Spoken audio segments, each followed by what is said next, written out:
नमस्कार, आप देख रहे हैं न्यूज़ वन इंडिया।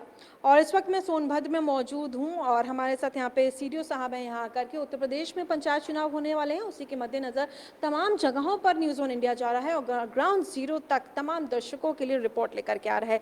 सोनभद्र में इस वक्त हम सीडीओ ऑफिस में मौजूद हैं। खुद हमारे साथ यहाँ के सीडीओ यानी कि chief development officer doctor Amit Pal Sharma ji मौजूद हैं। आइए उनसे बातचीत करते हैं कि किस तरीके से जो ये पूरा चुनाव होने वाला है उसकी तैयारी हो रही है, क्या कुछ आगे उन्होंने सोचा है, किस तरीके से विकास किया जाएगा, सोनभद्र का विकास किस तरीके से होगा और चुनाव को लेकर के क्या कुछ आपकी सारी प्रिपरेशन से क्या तैयारियां हैं, क्या आगे का पूरा प्रोसेस है सर?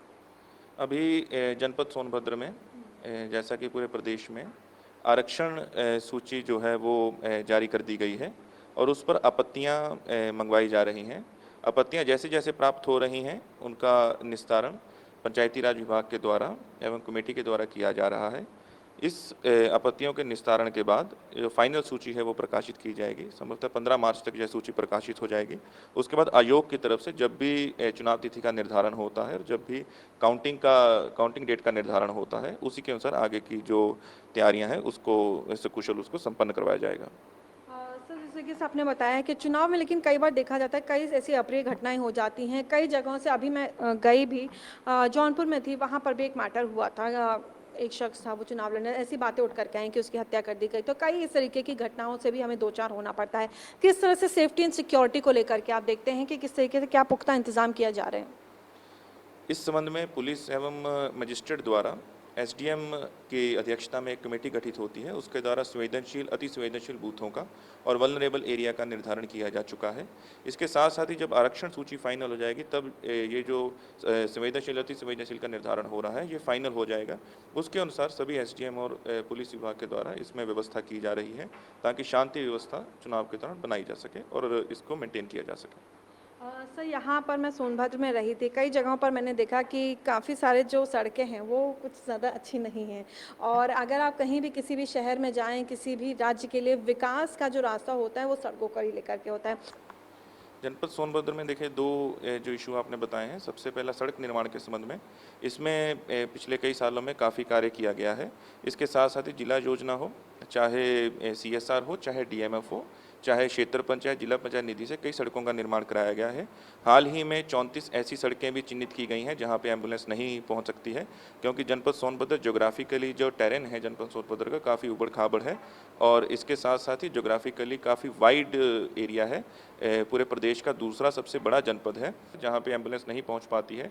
उसका भी जो निर्माण है वो डीएमएफ जिला खनिज नीति से करवाया जा रहा है। इसके साथ साथ ही बाकी सड़कों का भी निर्माण कार्य चल रहा है।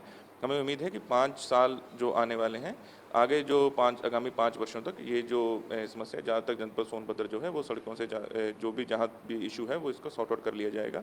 इसके साथ साथ ही जो रोड सेफ्टी के बारे में, इसका रोड सेफ्टी सप्ताह और रोड सेफ्टी महीना जो है वो सेलिब्रेट भी किया जाता है, मनाया जाता है, जिसमें लोगों को जागरूक किया जाता है। इसके साथ साथ ही एआरटीओ एवं पुलिस विभाग के द्वारा इस संबंध में कार्रवाई की जा रही है कि हमारे जो हाईवे पड़ते हैं वहाँ पे जो भी एक्सीडेंट की घटनाएं होती हैं उसमें ब्लैक स्पॉट चिन्हित करके आगे की कार्रवाई अमल में लाई जाए। सर, जैसे आपने ये सब चीज़ें भी बताई, लेकिन उसके बाद अब मैं आपसे ये भी पूछना चाहूँगी दूसरी चीज़। कई ऐसे गांव में मैं गई हूँ कि जहाँ पर आज भी मूलभूत सुविधा जिसको हम कहें एक हॉस्पिटल की भी वहाँ पर एक बिल्डिंग नहीं है, यानी कि जैसा कि आपने अभी बताया कि जनपद सोनभद्र में स्कार्सली पॉपुलेटेड एरिया है, जो डेंसिटी कम है।